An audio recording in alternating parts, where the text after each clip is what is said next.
My mom called and said, "Don't bring your wife and kids to my retirement party. I just want everything to be perfect." So I responded then, "You shouldn't have put yourself in such an ugly situation." I'm 33 male, living what I thought was a pretty solid life in the suburbs with my wife, Phoebe, accountant, total keeper. Our 8-year-old son, Lucas. Kids got more energy than a Red Bull factory. And my pops, Frank. We've got this decent little setup. Nothing fancy, but it's ours. I work as an electrician pulling in decent money, and life was cruising along smooth until last year when everything went completely sideways. Let me paint you a picture of my family dynamics first. My mom, Patricia, is basically the CEO of control freaks. Everything has to be perfect according to her standards. And disagreeing with her is like trying to negotiate with a brick wall. My dad, Frank, dude's a plumber quiet type who keeps his head down and just rolls with whatever mom decides. Then there's my sister Haley, 24 female, 10 years younger than me, and has been the golden child since day one. Oh, and there's my cousin Damon, 29 male, who's basically like Lucas's uncle. Dude works in it, has zero filter, and always calls family drama like he sees it. Lucas absolutely loves him because Damon treats him like a little buddy instead of just another kid. When I told Damon about the family dynamics years ago, his response was classic. "So your mom's a control freak, your sister's spoiled rotten, and your dad's been playing dead for 30 years. Sounds like a Netflix series waiting to happen." Here's the thing. Growing up, I never felt bitter about Haley being the favorite. Kid was 10 years younger. Made sense that she got extra attention. Plus, I genuinely loved having a little sister to look out for. Call me naive, but I thought that protective big brother energy would translate into my parents loving my son the same way. The catalyst for this whole mess started about a week before Mom's retirement party. She calls me up all excited, talking about throwing this big celebration, friends, relatives, neighbors, the whole 9 yards. I'm thinking this is awesome, family coming together and all that. Without even thinking twice, I offered to drop $800 to help make it special. Mom got all emotional, thanking me, telling me we needed to come early. Everything seemed perfect. Lucas was pumped. Kids spent the entire week making this handmade retirement card. Crooked letters and crayons saying, "Happy Retirement, Grandma." Little flowers he colored himself. The whole time he's working on it. He's telling Phoebe and me we can only give advice, but he's doing everything himself. Watching this 8-year-old pour his heart into making something special for his grandma. Man, that hit me right in the feels. I'm sitting there imagining Mom's face when she sees it. Picturing Lucas beaming with pride when she hugs him and tells him how beautiful it is. In my head, this was going to be one of those perfect family moments you remember forever. Then my phone buzzed with a text that changed everything. I'm at work, halfway through wiring some new outlets in this commercial building when I see Mom pop up on my screen. Figured it was just party updates or maybe asking if we could bring something. Instead, I read, "Don't come. Haley's bringing her boyfriend and doesn't want Lucas or Phoebe there. Too much drama potential. No joke." My hands started shaking. I sat there staring at my phone thinking there had to be some mistake. This couldn't be real. My own mother just told me my 8-year-old son and my wife weren't welcome at her retirement party because my sister didn't want them there. The disrespect was unreal. Not even a phone call or a conversation. Just a cold text dropping this bomb on me like I'm some random acquaintance she's uninviting from a barbecue. I called her immediately. Ring, ring, ring. Straight to voicemail. Called again. Same thing. She was literally dodging my calls after sending that message. That's when I knew this wasn't some misunderstanding or poorly worded text. This was intentional. I immediately called Damon, needing someone to talk me down from doing something stupid. Soon as I told him what happened, he said, "Wait, let me get this straight. Aunt Patricia banned an 8-year-old and your wife because Princess Haley doesn't want them cramping her style. That's not a retirement party. That's a villain origin story." Sitting in my work truck surrounded by the usual construction site noise, I felt something shift inside me. This wasn't just about a retirement party anymore. This was about respect, about family, about protecting my son and wife from people who clearly saw them as some kind of inconvenience rather than family. I couldn't focus on work after that text. My kid had been talking about the party all week, asking what kind of cake Grandma would have, whether there would be other kids there. Around lunchtime, I said, "Screw it," and told my foreman I needed to take the afternoon off. Family emergency, which wasn't exactly a lie. Drove 40 minutes to my parents' house with my mind racing the entire time. Why would she say something like that? How could an 8-year-old kid and my wife be such a problem that they're banned from their own grandmother's retirement? Before heading over there, I texted Damon what I was about to do. His response, Oh, this is going to be good. Patricia's about to get a reality check. She can't return to customer service. I pulled into their driveway around 2 p.m. and could see Mom through the window just chilling on the couch, watching some daytime TV like she hadn't just nuked our family relationship via text message. The audacity was mind-blowing. Soon as I walked in, she looked annoyed as hell. Why are you here? Aren't you supposed to be at work? I'm busy planning tomorrow. I didn't waste time with small talk. What exactly did you text me? She got that defensive look. You know the one. I was just letting you know Haley's bringing her boyfriend over, and we can't have Lucas running around being loud, or Phoebe being what, Mom? Why aren't my wife and son allowed at your retirement party? The excuse she gave me was straight up insulting. Said Lucas was disruptive, and Phoebe was too opinionated, and might say something that would embarrass the family in front of important guests. This was supposed to be a classy event. She didn't want any incidents. That's when Haley walked in from the kitchen, and I could tell she'd been listening to our conversation. Girl looked at me with this smug expression and started listing off Lucas's supposed crimes. Being too loud interrupting adult conversations, spilling juice on the white carpet last time we visited. And Phoebe always has something to say about everything, Haley added with this bratty tone. I don't want my boyfriend thinking our family is trashy. This party is important to me too. This is the same spoiled brat whose college tuition I've been helping pay for the past 2 years. The same sister I'd bought groceries for when she was stressed about money. And she's standing there talking about my wife and son like they're some kind of liability. Later that night, I called Damon to vent about the whole confrontation. When I told him what Haley said about Phoebe being too opinionated, he lost it. Too opinionated. That's rich coming from someone whose biggest life accomplishment is successfully spending other people's money. What's next? Is she going to complain that water is too wet? So you think Lucas is a bad kid and Phoebe is trashy? I asked her. Did you forget what you were like when you were his age? Haley rolled her eyes and snapped back that this was different because it was an important event and she needed to make a good impression. The entitlement in her voice was off the charts, like she was discussing a business meeting instead of a family celebration. That's when Pops walked in from the garage. Frank might be quiet most of the time, but when he's had enough, dude doesn't mess around. He looked straight at Mom with this disgusted expression. What the hell is wrong with you people? He said, his voice harder than I'd ever heard it. How can you exclude your grandson and daughter-in-law from a family party? Then he turned to Haley and started listing off her greatest hits from childhood. The time she threw a tantrum and broke the neighbor's garden gnome when she was 9. The incident where she borrowed Mom's car at 16 without asking and got it towed. How she used to scream and cry whenever she didn't get her way at family gatherings. But did anyone ever ban you from family events, he asked?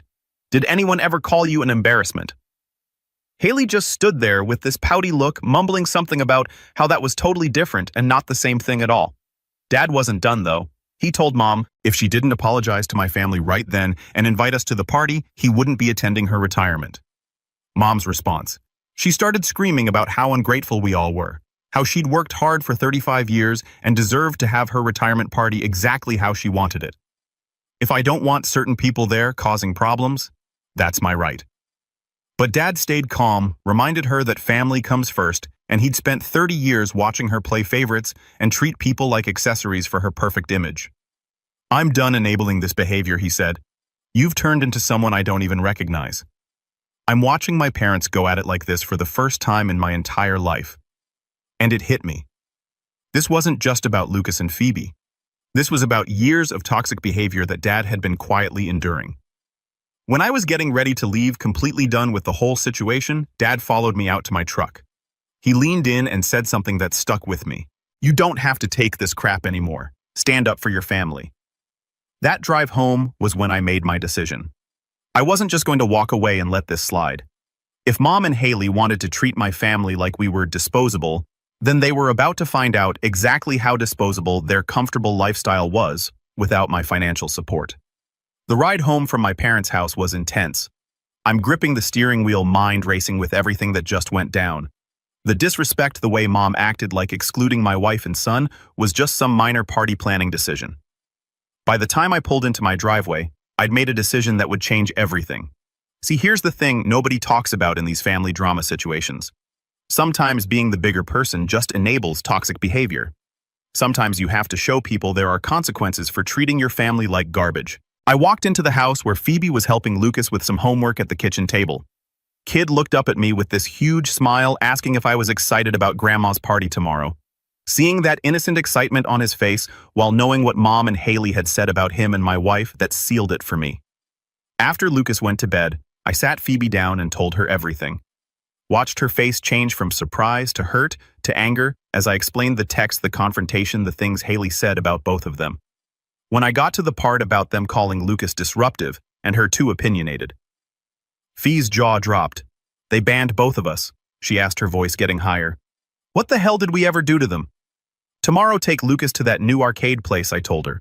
Don't mention anything about Grandma's retirement. As for me, I've got plans. She asked what I was planning to do, and I told her straight up, I'm going to take back what's mine. I called Damon right after Phoebe went to check on Lucas. Soon as I explained my plan, he started laughing. Bro, you're about to repo your own family. That's some next-level petty and I'm here for it. Patricia's going to learn that karma doesn't send warning texts.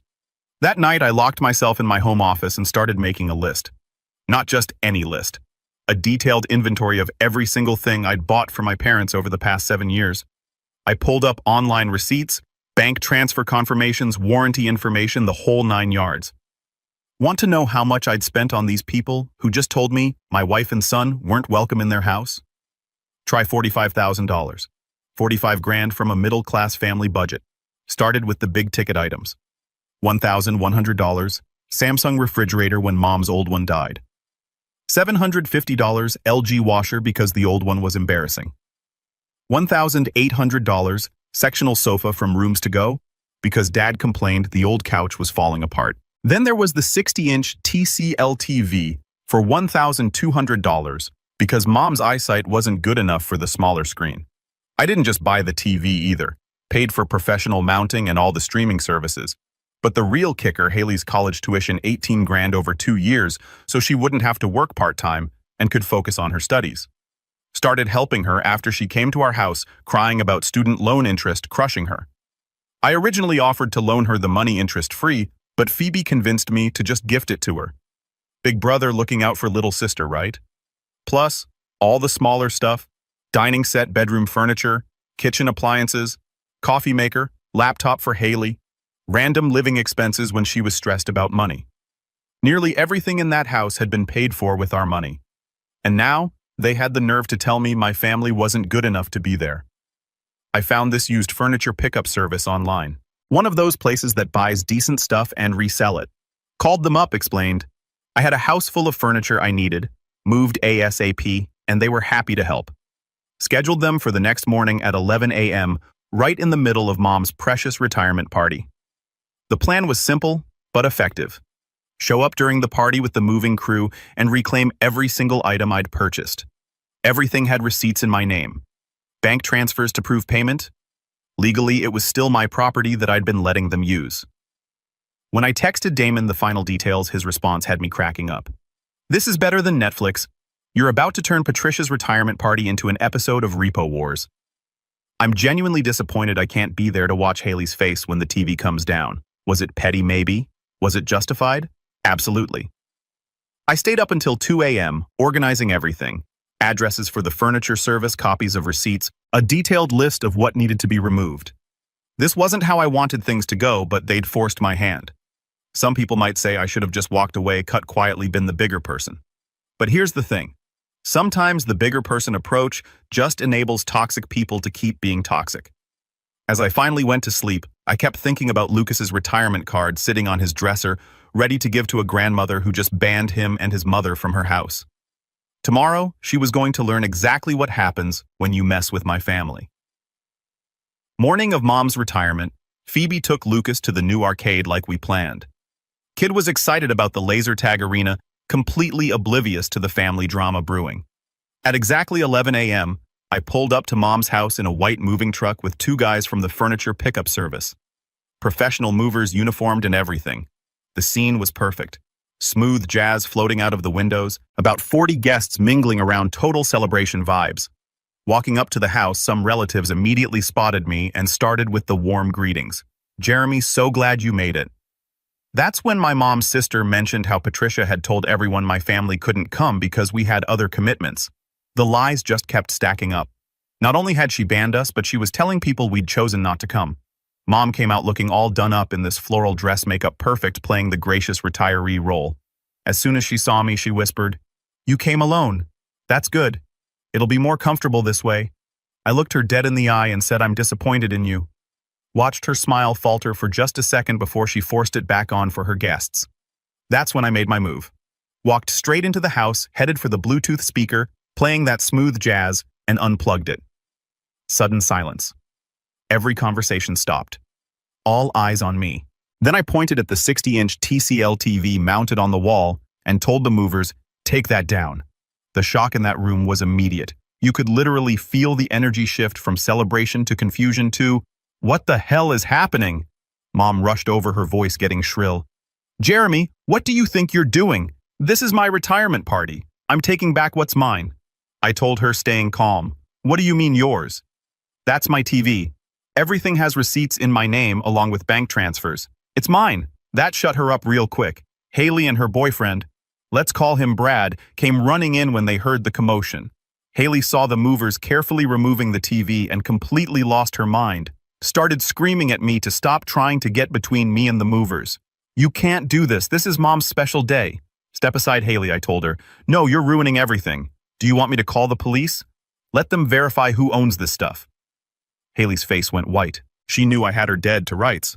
Brad was standing there looking confused as hell, probably wondering what kind of family he'd gotten involved with. Later, when I told Damon about Brad's expression during all this, he said, "Poor guy thought he was meeting the in-laws, not auditioning for Jerry Springer. Bet he's updating his dating profile as we speak. Must have normal family non-negotiable." While this is going down, guests are standing around looking uncomfortable as hell.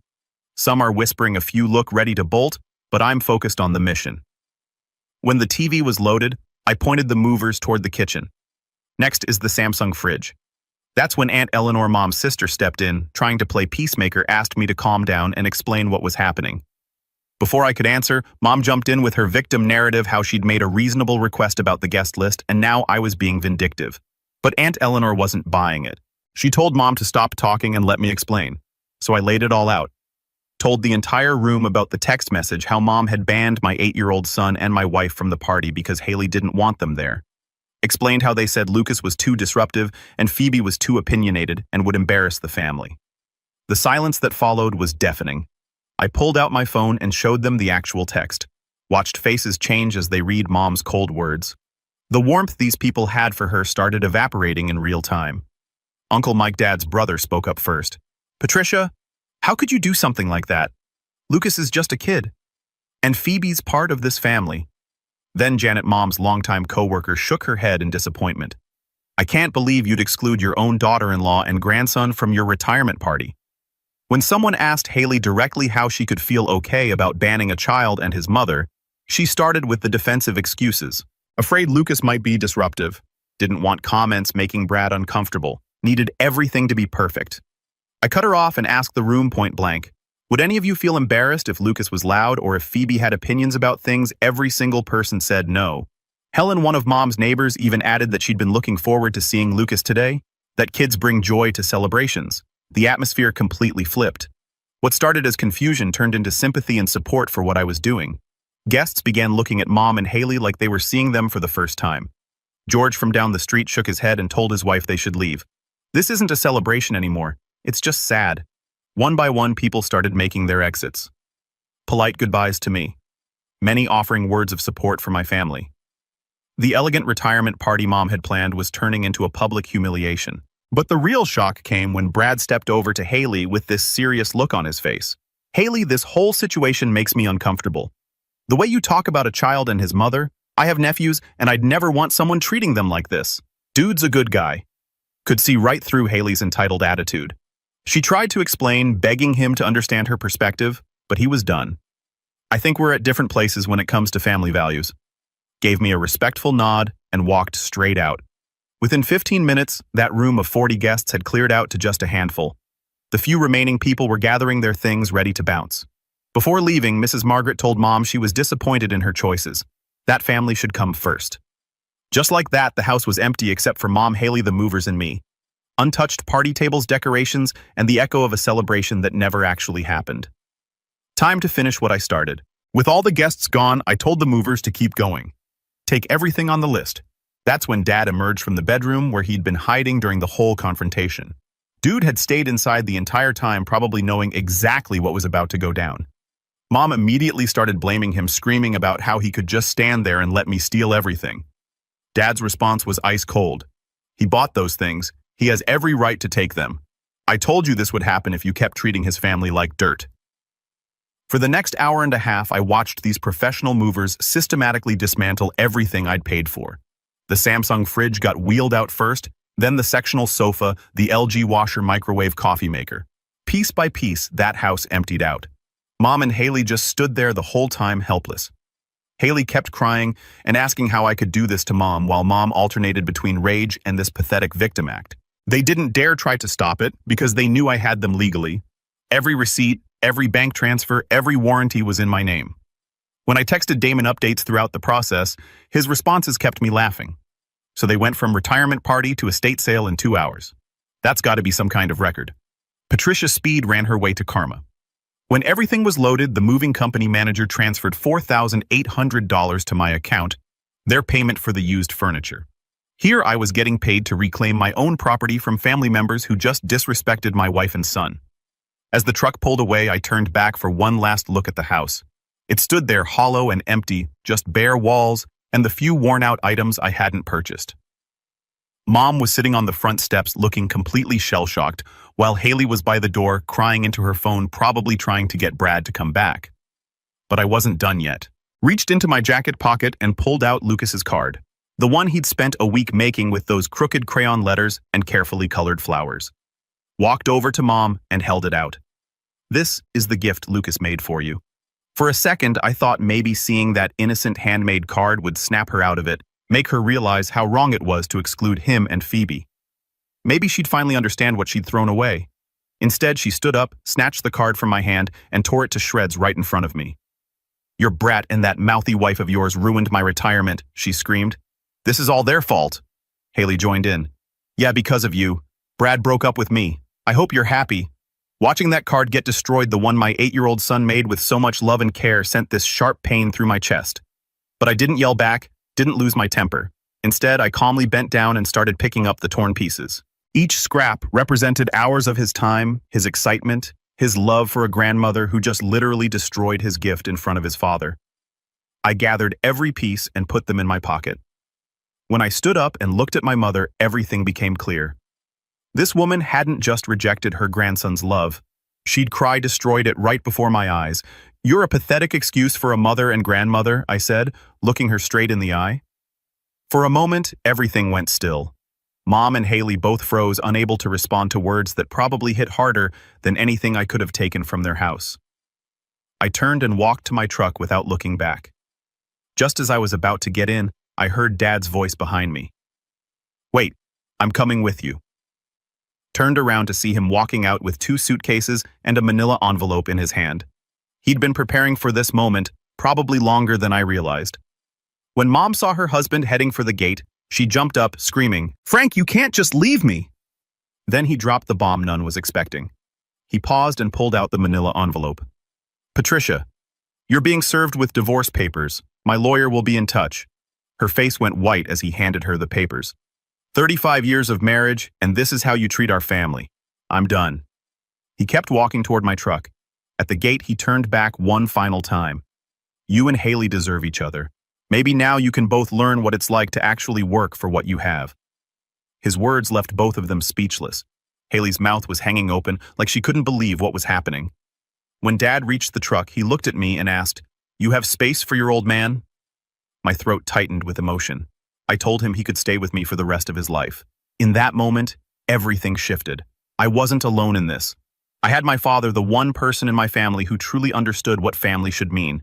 When I called Damon later to tell him what happened, he said Frank served her divorce papers at her own retirement party. "Your dad just went from 0 to savage in 3.5 seconds. That's some final boss energy right there." That afternoon, when Phoebe and Lucas got back from the arcade, seeing me standing there with Dad and his 2 suitcases, Phoebe was surprised but didn't ask questions. Just headed into the kitchen to start dinner like always. That's one of the things I love about her. She reads situations and rolls with them. Lucas, on the other hand, ran straight into Grandpa's arms, beaming with joy. Kid was excited to see him asking with those curious 8-year-old eyes, "Grandpa, where's Grandma? Why did you bring bags?" Dad handled it perfectly. "Grandma and I decided I should stay here for a while." "How does that sound?" Lucas nodded enthusiastically and launched into stories about the arcade, the laser tag, the claw machines, how he beat some older kid at air hockey. After Lucas went to bed that night, Dad asked me for the pieces of the torn card. Watched him sit at our kitchen table, patiently putting it back together like he was restoring something priceless.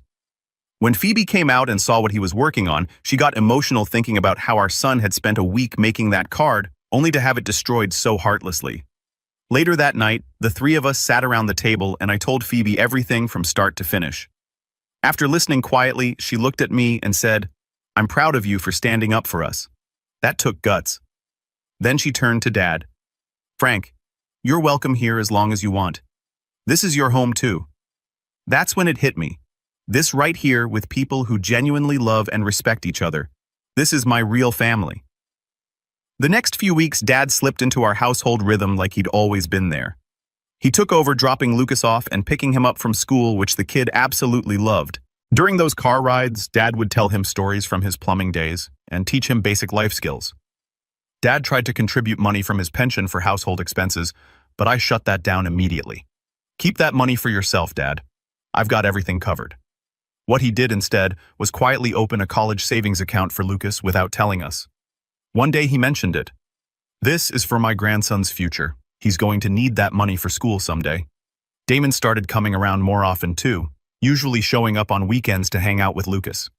Kid loved having his Uncle Damon around to play video games and crack jokes. When Lucas asked Damon why Grandma didn't visit anymore, Damon's response was perfect. "Sometimes adults make bad choices, buddy. But the cool thing is, you get to choose to be better than that when you grow up." About a month in, Dad and I were sitting on the porch with some drinks on a quiet evening. Lucas was asleep, cool air setting the perfect tone for real talk. "You know, Dad said I should have left years ago. I kept hoping Patricia would change, that having a grandchild would soften her up, but she just got worse." Hearing that made my chest tight. I finally understood how much he'd endured for decades. When I saw how they treated Lucas and Phoebe, I knew I couldn't stay quiet anymore. Filing those divorce papers felt like freedom. Those words hit deep. For the first time in forever, our relationship felt genuine closer. We started talking more openly about work, the future. There was this comfort in those conversations that hadn't been there before. This positive shift affected our whole family. Phoebe was happy having someone else to help with Lucas, and Lucas thrived under Grandpa's guidance. The divorce proceedings moved forward quickly since Dad had documented everything and Mom couldn't afford a good lawyer without his income. But our peaceful new life wasn't going to stay peaceful for long. About 2 months after the retirement party disaster, the calls started coming in. First, it was Haley blowing up my phone with increasingly desperate messages. "Jeremy, I can't afford my apartment without the tuition money. I'm going to have to drop out." When I didn't respond, the messages got more pathetic. "Please, I'm sorry about everything. I was just trying to impress Brad. Can you help me with just this semester?" Then she started showing up at my work site. One Tuesday afternoon, she appeared at the commercial building I was wiring, crying and begging in front of my coworkers. I had to step outside with her just to avoid the scene. I messed up. "Okay, but I can't afford school without your help. You can't just abandon me." I looked her straight in the eye and told her the truth. "You made your choice when you decided my family wasn't good enough for your precious party. Figure it out yourself." But Haley wasn't the only one spiraling. Through Dad's divorce lawyer, we found out Mom was having a complete meltdown. Turns out, without Dad's income and my financial support, she couldn't afford the house payments.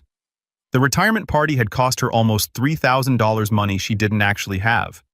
She'd been calling relatives asking for loans, claiming Dad had stolen all their furniture and abandoned her. Most people knew the real story by then and weren't buying her victim act. Her sister Linda straight up told her she'd brought it on herself. Then Mom started showing up places. First at Lucas's school, trying to see him during pickup. The school called me because she wasn't on the approved list and was causing a scene when they wouldn't let her take him. Had to have a conversation with the principal about keeping her away from my son. Next, she showed up at Phoebe's work, cornering her in the parking lot and demanding to know why we were poisoning Lucas against his grandmother. Phoebe handled it like a boss. Told her if she didn't leave immediately, she'd call security. The most pathetic incident happened on a Saturday morning about 3 months after everything went down. I'm in the garage working on my truck when I hear this commotion outside. Look out to see Mom and Haley standing in my driveway, both looking like absolute disasters. Mom had clearly been crying for hours. Haley looked like she hadn't slept in days, probably pulling all-nighters trying to keep up with school while working part-time. I walked out and asked them what they wanted. "We need to talk," Mom said, her voice shaky. "This has gone on long enough." That's when the real begging started. Mom got down on her knees right there in my driveway, grabbing at my work boots like some kind of movie scene. "Please, Jeremy, I was wrong. I'm losing the house. The bank is foreclosing next month. I don't have anywhere to go." Haley jumped in with her soba story. "I had to drop out of school. I'm working at a gas station now. My friends won't even talk to me because they think I'm a terrible person." Standing there looking down at these two women who'd been so arrogant just a few months ago, I felt nothing. No satisfaction, no pity, just emptiness. "You made your choices," I told them. "When you decided my family wasn't good enough for your party, you decided we weren't good enough for your problems either." Mom started wailing about how she'd raised me, how family should stick together, how she was sorry for everything. Haley was crying about how she'd learned her lesson and would never treat Lucas and Phoebe badly again. But here's the thing. It was all about them, their problems, their needs, their regrets. Not once did either of them mention how Lucas felt when his grandmother destroyed his handmade card. Not once did they acknowledge how they'd hurt Phoebe. It was still all about what they wanted. Dad came out of the house at that point, took one look at the scene, and said firmly, "Get off this property now. Frank, please," Mom begged. "I'll do anything. I'll go to counseling. I'll change. The house is so empty without you." 35 years too late," he replied. "The divorce will be final next month. You're not my problem anymore." They left that day, but it wasn't over. Over the next few weeks, we heard through relatives that Mom had to move in with her sister Eleanor sleeping on a couch because she couldn't afford rent anywhere. Haley ended up moving back home with Mom. Two bitter women stuck together in a tiny apartment. Damon's take on their living situation was brutal. So now Patricia and Haley are roommates. That's not a living arrangement. That's a punishment. Two narcissists sharing one bathroom. That's basically psychological warfare. The last update I got was from Aunt Eleanor herself, who called to tell me Mom was asking family members to convince me to forgive and forget. Linda wanted me to know she'd told Mom that bridges burned that badly don't get rebuilt. "You did the right thing, Jeremy." She said some people need to lose everything before they understand what they had. 6 months later, Lucas asked me one evening while we were playing video games, "Dad, why doesn't Grandma visit anymore?"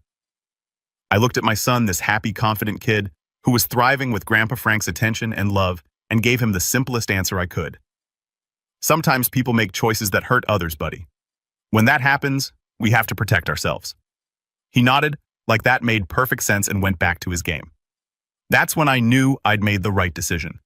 My real family, Phoebe, Lucas, and Dad, were stronger and happier without the toxic drama. Sometimes cutting people out isn't about punishment. It's about protection. Mom and Haley learned the hard way that family isn't just a title you get to abuse. It's something you earn through love, respect, and putting each other first. They failed that test spectacularly, and now they're living with the consequences. As for me, I sleep better at night knowing my son will grow up, understanding that he deserves to be treated with dignity and respect, and that his father will always have his back.